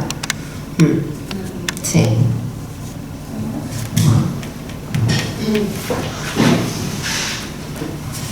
Bueno, muchísimas gracias, me encantaba la conferencia, pero te quería hacer una pregunta sobre el desengaño y como en la escuela de Gustavo Bueno habláis mucho del mito de la caverna, o sea, preguntarte sobre el desengaño y el mito de la caverna. Ah, muy bien. Ah, que me dices que haga yo una glosa de este asunto. Sí, claro, pues total. Es así, claro. Y mira que el mito de la caverna nos sirve para mantener esta idea de que la crítica nunca es quedarse con la nada. Que, es que Landsberg lo dice, es que es muy bonito, además es casi dramático, porque hay que tener en cuenta que él murió en un campo de concentración, ¿no? Perseguido por los nazis, le cazaron y murió en un campo de concentración. Y cuando hace esta crítica a la nada, es una crítica a Heidegger. O sea, realmente en su propia vida, esta idea de la nada asoló varios países de Europa y bueno, pues lo que ya sabemos, ¿no? Entonces, eso, que Platón conserva la continuidad entre las sombras de la caverna, los objetos que producen esas sombras y los objetos reales que están fuera de la caverna. Es decir, la sombra nunca es una nada. Siempre, o sea, el símil de la línea, por tomar la otra analogía, ¿no?, del mito de la caverna, pues la imaginación seguida de la creencia, la dianoia y la noesis, pues la imaginación está en continuidad. Entonces, luego hay que recuperar esas imágenes. Esas imágenes no te puedes deshacer de ellas. Las podrás ver como producidas por otra cosa diferente a lo que tú creías, pero esas obras son de objetos reales, que tienen su paralelo en el mundo real. Claro que es el paralelismo entre el mundo de las ideas y el mundo fenoménico, que, como a mí Juan Bautista Fuentes me enseñó, y Gustavo Bueno, lo que hace fuerte la interpretación de Platón, no hay un horismos, no hay un abismo entre el mundo de los fenómenos y el mundo de las ideas. Bueno, hasta el punto de que Bueno ofrece una idea de fenómeno, dice ligado a la filosofía española, pero sobre todo contra la idea de fenómeno alemana, contra la idea alemana de fenómeno, que no me acuerdo en qué libro está. ¿Os acordáis? Mito de la felicidad. El mito de la felicidad. Pues esta idea de fenómeno vendría a servir a esto que tú me preguntas del mito de la caverna. Al final las ideas son la coordinación de los fenómenos para poder mantener cuantos más mejor. O sea, no se trata tampoco de la fuga, otra vez la fuga saeculi, la fuga de la caverna, ¿no? Si realmente esa situación en la que estamos todos engañados nunca del todo se va a eliminar, nunca va a ser perfecta, ¿no? Aunque solamente sea porque si hay que volver a la caverna vas a tener que tratar con ellos, vas a tener que estar ahí, ¿no? Vas a tener que utilizar las imágenes. Ahora en la enseñanza secundaria esto se ve muy bien, cuando están constantemente hablando de que los adolescentes están pegados a las pantallas y solamente están pendientes de las pantallas y demás. Claro, ¿y qué vamos a hacer? ¿Huir de esa exposición total a la que están y hablarles de otro mundo? No, pues tienes que partir de ahí y de alguna manera pues es como las sombras de la caverna, ¿no? Tienes que manejarlas para poderte permitir salir. No sé si te ha servido. Sí. Bueno, gracias.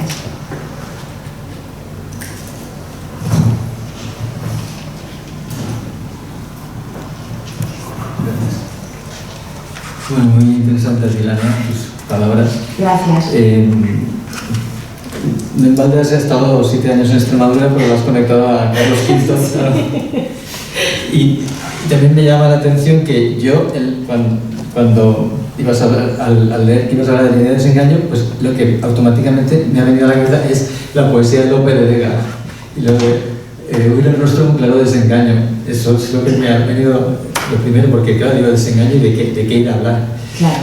Y bueno, y por conectar con un poco el presente y con España, porque ahora nosotros somos personas españolas, ¿no? Entonces yo, este desengaño en sentido positivo creo que se va produciendo a medida que uno va viviendo y va envejeciendo, y entonces te vas dando cuenta de que esas ilusiones juveniles, esos ideales, pues son ilusiones.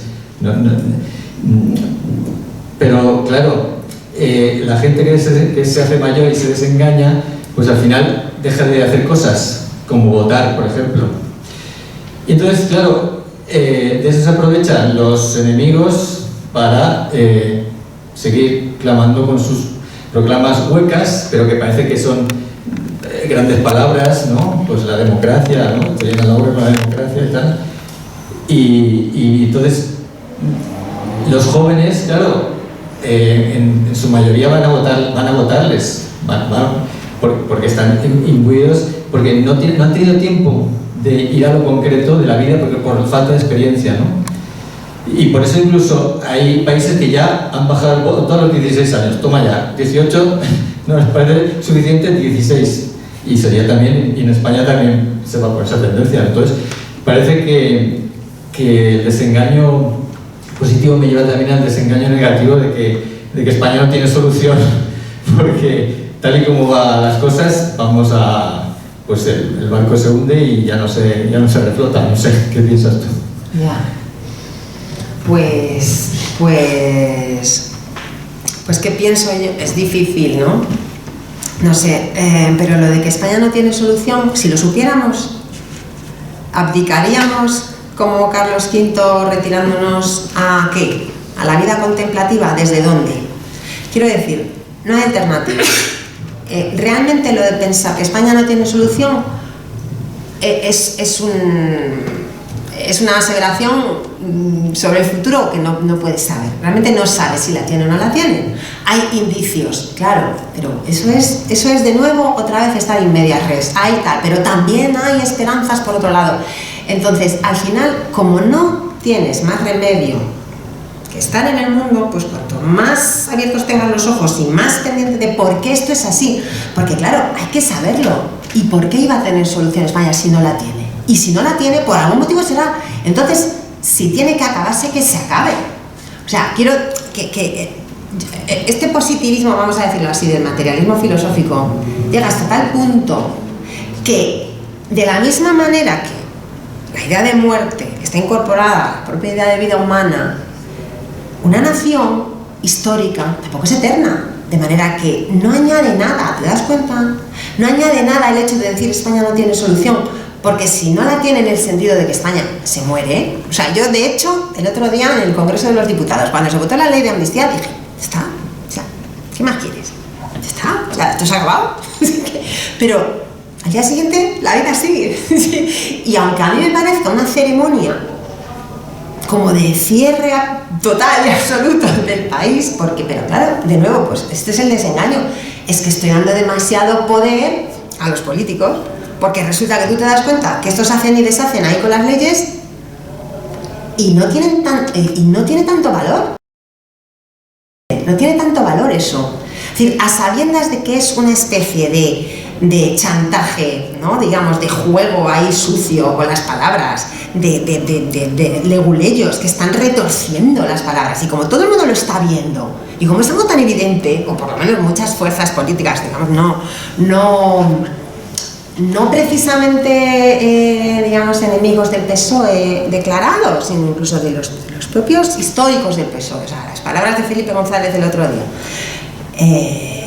¿Qué dijo? Dijo unas cosas, ahora no me acuerdo, pero dijo la amnistía, esta amnistía, empleó una palabra también demoledora. Bueno, pues no podemos decir que esto está sentenciado, no podemos. Entonces, si la propia realidad no nos deja decir España no tiene solución, pues no lo sabemos, y mientras no lo sepas, pues tienes que al final seguir al pie del cañón, no tienes otro remedio. Claro, tenemos que seguir viviendo y tirar para adelante. Claro, exacto. Y ya está. Y luego también es verdad que la historia da sus bandazos y que de repente una cosa que no esperas da un giro insospechado y ¡pum! Y aparece otra cosa. Así es. Sí.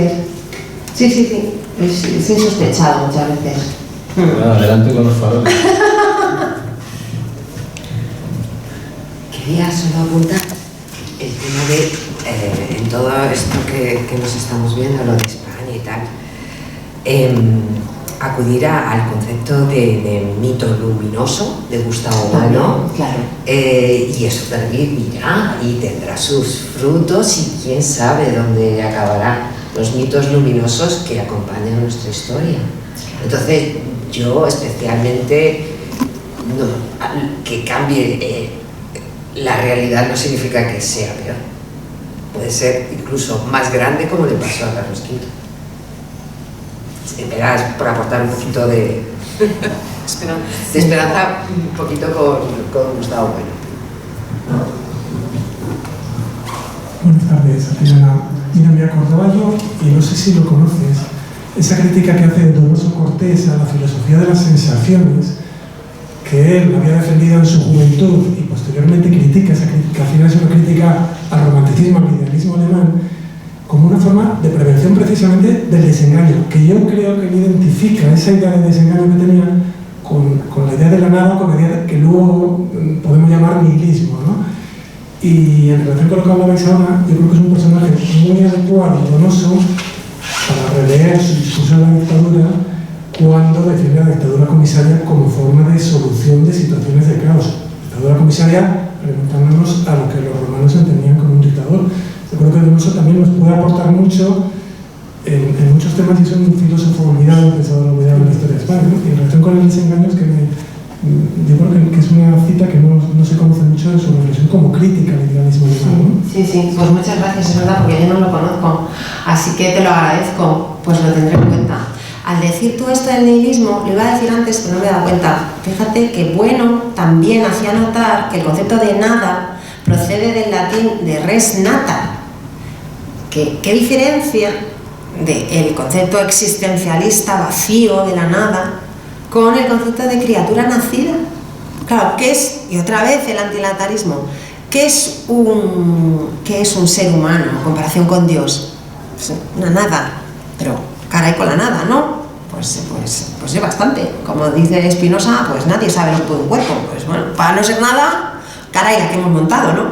Entonces, si la idea de nada viene de nata, nacida, criatura nacida, qué mejor bandera contra el nihilismo existencialista que esta idea de la res nata, la cosa nacida. Sí, nada, Tilana, enhorabuena por la conferencia. Gracias. Mucho. Y nada, enhorabuena también por el tema que ha dado mucho juego.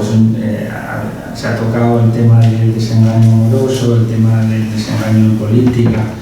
Yo creo que es un tema dialéctico, porque engaño y desengaño es como un juego dialéctico entre dos pueblos.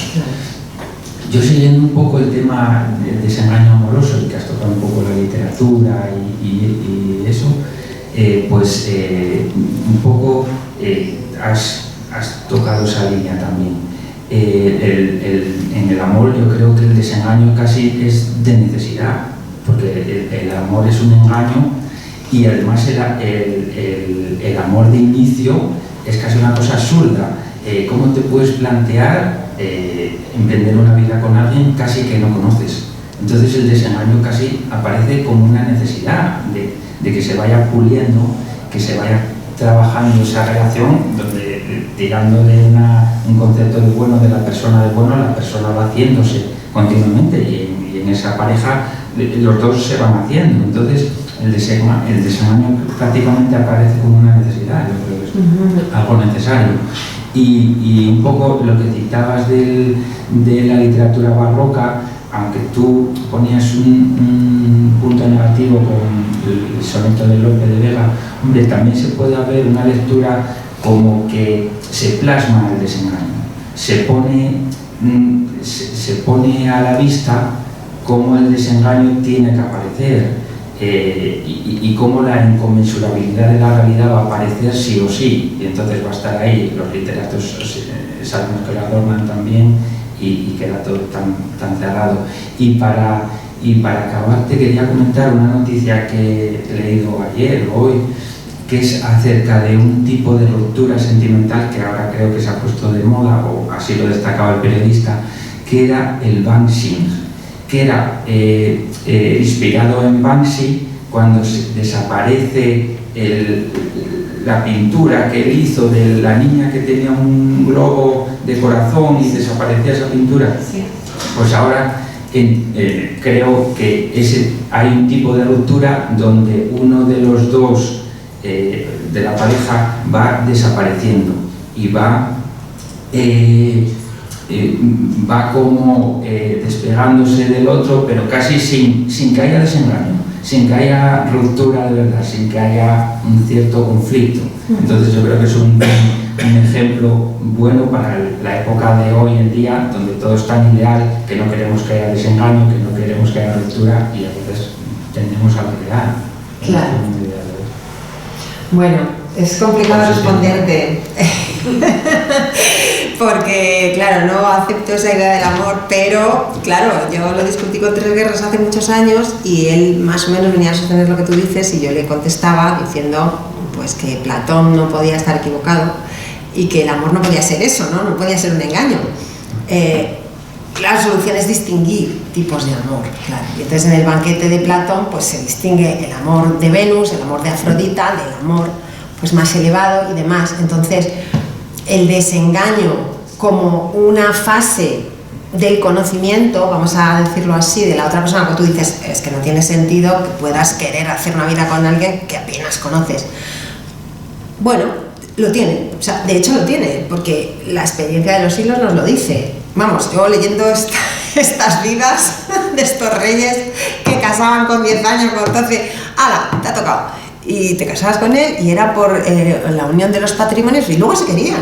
Quiero decir que claro, lo del amor también es una cosa muy complicada porque, claro, históricamente creemos que estamos hablando de algo y ya se ha modificado mucho y históricamente pues a lo mejor no sé si se puede hablar así tan en abstracto, pero yo creo que básicamente te he entendido y te lo discutiría, o sea, basado de nuevo en esto, porque la gente cuando se conoce y se dice, se idealiza, no ves los defectos, es una especie de negación de la realidad.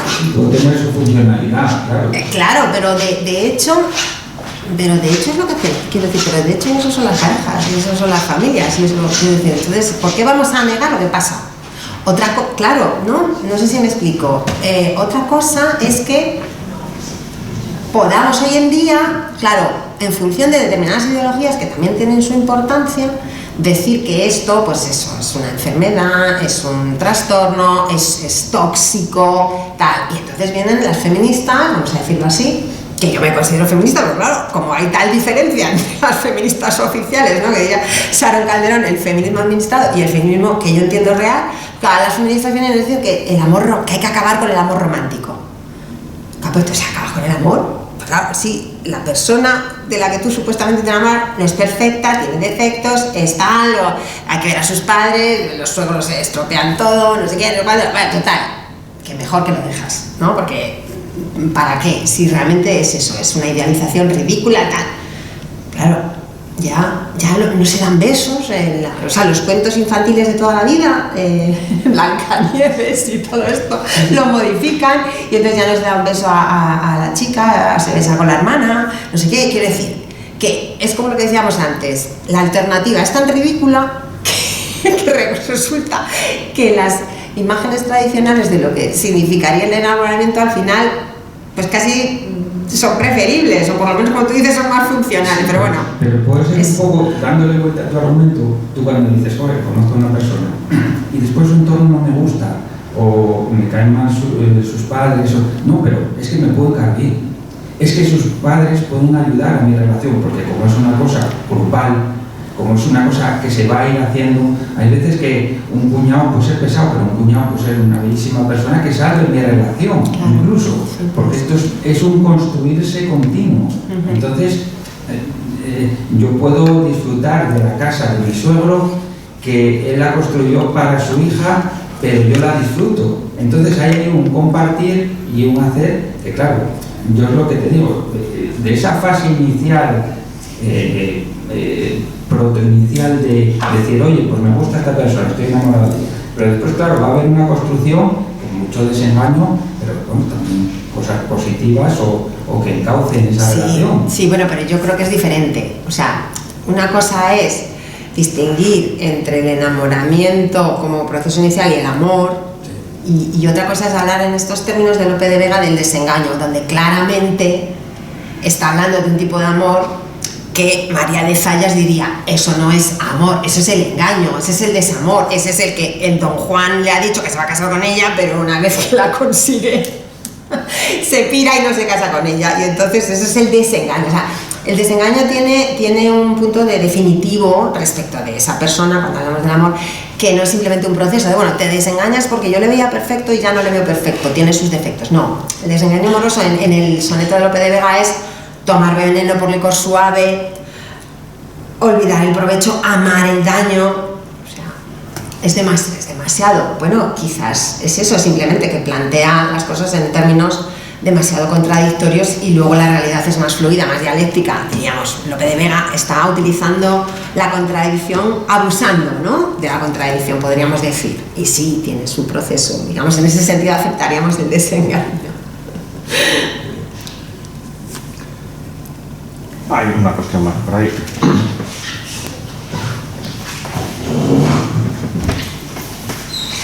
Bueno, primero felicidades por la exposición y también por la elección del tema, que me pareció un tema muy interesante, la verdad es que estamos aquí sacando un montón de cosas a debate. Gracias.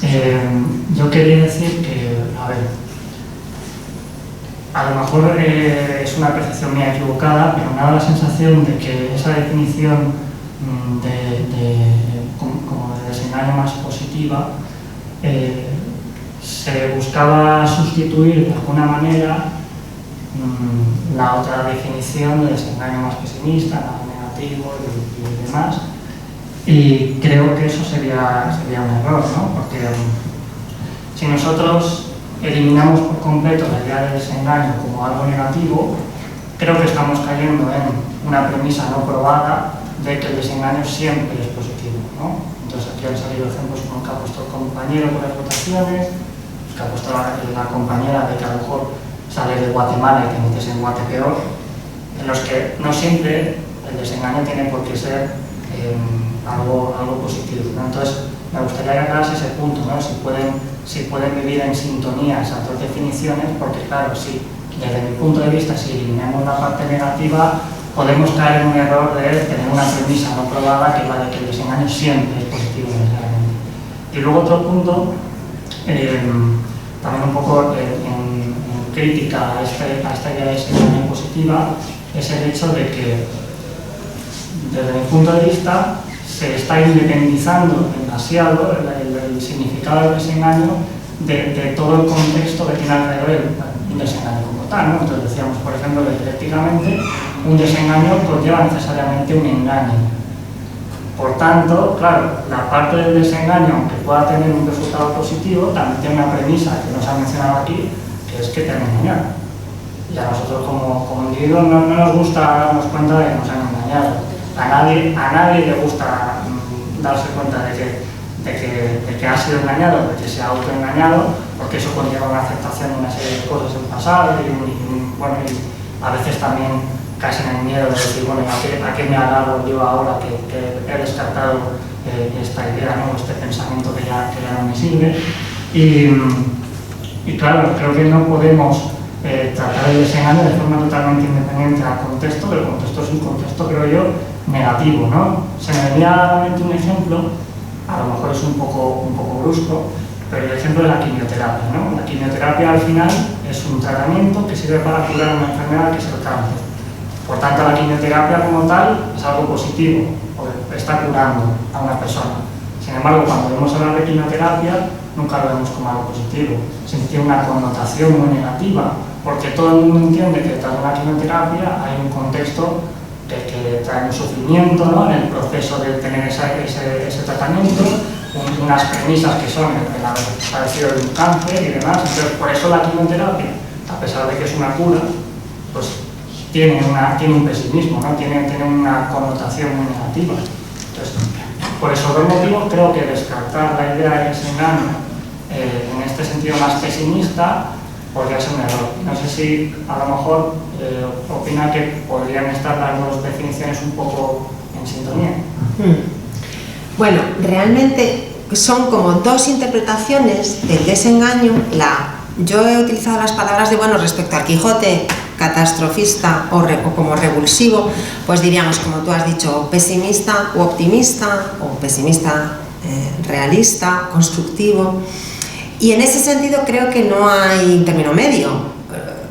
Si no ponemos ejemplos, y entonces por eso a tu compañera o a la compañera le he dicho que es verdad que su apreciación era muy interesante, porque depende por qué tipo de verdad sustituyas otra. Sin más, sin entrar en el contenido, yo sí que creo que se puede decir que todo desengaño es positivo, por el mero hecho de salir de un engaño, como tú dices. El que te engañen, otro te engaña. ¿Qué tiene de bueno el engaño? Claro, imagínate Freud lo que pensaría, ¿no? Que más o menos viene a sostener que vivimos engañados y que queremos seguir engañados, y que de hecho la cultura, sí, dicho a lo bruto, es el engaño de nuestra propia naturaleza. Claro, el materialismo filosófico rechaza absolutamente esa idea. ¿Por qué? Pues porque la cultura no es algo que se sobrepone a la naturaleza y que la reprime, todo lo contrario, es que la canaliza. Entonces, bajo ese punto de vista, salir del engaño siempre es positivo, a priori. Sí, sí, o sea, no tengo por qué pensar que no, porque serían como dos interpretaciones que yo me he valido del Quijote para verlo en Carlos V, porque realmente es así como ha sucedido. O sea, que históricamente su retiro a Yuste se ha visto como abdicación del mundo, rechazo, fracaso, el fracaso de Carlos V. Claro, fracaso comparado con qué, o sea, fracaso respecto de qué. Y entonces, ¿cuál era su engaño? ¿La monarquía universal? Bienvenido el desengaño. ¿Qué tienes que hacer? Poner tus soldados en las fronteras, hacer que América, hacer que los piratas ingleses no te roben las ciudades, no te o sea, estar en guerra constante. Sí, pues es lo que, pues es lo que hay que hacer. Entonces, claro, yo tenía una idea de, hombre, somos todos cristianos, vamos a luchar todos contra los turcos, ¿cómo podemos hacer? Pero no, luego resulta que la realidad es otra. Entonces, ¿cuál es la idea previa metafísica de la que nos libramos? Pues la cristiandad, como un todo dado.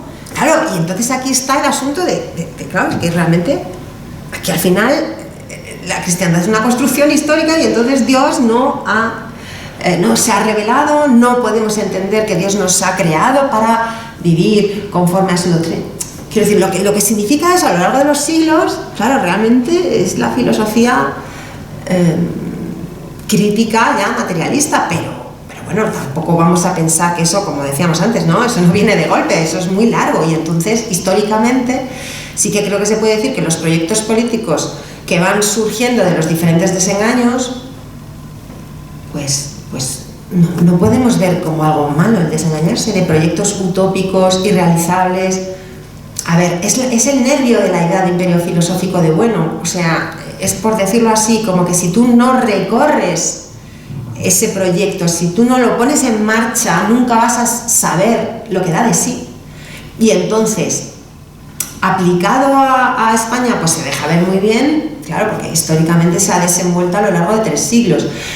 En otros casos, pues claro, imagínate, no sé, la Alemania nazi, pues se ve el despropósito absoluto, o sea, no avanza 2 décadas, es imposible, no puedes construir nada con eso. Entonces, el asunto es si todo desengaño es positivo. Yo creo que se podría decir que sí. O sea, perdóname, no sé, porque el ejemplo de un engaño que fuera positivo siempre es respecto de un mal menor. O sea, siempre es pensando en el mal menor, pero entonces ya es jugar con trampa. Si decimos en abstracto, hay una interpretación del desengaño negativa que va ligada al barroco, precisamente utilizada por la leyenda negra contra España. La decadencia, la oscuridad, ¿no? Los reyes católicos preocupados por el más allá, sin darse cuenta de que la vida, claro, que Europa es el comercio, la libertad, es pues eso, estar en el mundo, o sea, darse cuenta de que los católicos están obsesionados con ideas absurdas. Eso, que es lo que ha de alguna manera, quizás estoy caricaturizando, perdón, pero bueno, como sí que es verdad que hay esa tendencia a interpretar el barroco español bajo ese prisma negro legendario o tenebroso, vamos a decirlo así, lo tenebroso de la historia de España, frente a esta idea del desengaño positivo, crítico, que está en Feijóo, que está en María de Zayas, que está en el propio desarrollo histórico de conocer las biografías de esta gente, porque claro, al final todo es tan sencillo como, a ver, pero Carlos V, ¿qué estaba haciendo allí? O sea, no, pero es que estaba todo el día escribiéndose con su hijo, ¿qué desengaño del mundo? Es que, ¿me entiendes? Y eso lo hacen los historiadores del siglo XX. Pues nos hemos enterado pasados 3 siglos, pues sí, pues es así, es lo que decía yo antes, el desengaño de la historia, es que la historia se hace también como ciencia. Y no sabíamos esto, a lo mejor, hasta el siglo XIX nos empezaron a ver los papeles de Yuste. ¿Y qué pensaban? El rey, pues con las melancolías de Juana la Loca allí retirado. A todo esto, creo que no lo he dicho en la conferencia. ¿Cuánto tiempo estuvo Carlos V en Yuste? 2 años, por favor. 2 años, no llegó a 2 años. Esto también es otro mito, ¿no? El hecho de que la vida en un monasterio sea dedicada a la oración y a otra vida y a no sé qué. Hasta, fíjate, hasta es falso, cosa que yo no sabía, hasta es falso esto de que Carlos V hizo su propio funeral. O sea, se ha llegado a tal grado de tenebrismo respecto a su figura, que tenemos más vinculado a Felipe II, pero Carlos V se ha dicho cosas muy heavy, como que celebró sus propios funerales. Esto no es cierto, no es cierto. Entonces, claro, imagínate, un tío agobiado con la muerte, con el más allá, con no sé qué. Pues no era así, como te digo, o sea, queda un poco cutre lo que digo, pero es que estaba con los relojes de Juan Elo Turriano, es que estaba con los libros de astronomía, que estaba el tío ahí vamos, que tenía gota y que tenía que estar retirado, que ya no podía ir a la guerra. Y él concebía la política yendo al campo de batalla, estando aquí, estando allí. O sea, el político probablemente que en su época más viajó. Él tiene contados sus viajes, las veces que ha cruzado el Mediterráneo, las veces que ha cruzado Europa, las veces que ha estado en Italia, que ha estado en Francia, que ha estado... Y es impresionante. Entonces, pues esa vida ya no la puede llevar. Oye, y se le dio 2 años, quiero decir. Tampoco es, ¿sabes? No sé. Bueno, ahí se queda. No sé si te he contestado. Sí, ¿Alguna última cuestión? Bueno, pues si no es así, pues muchas gracias a Tilana y un estupendo cierre del ciclo de los diálogos de este 2023-2024. Muchas gracias.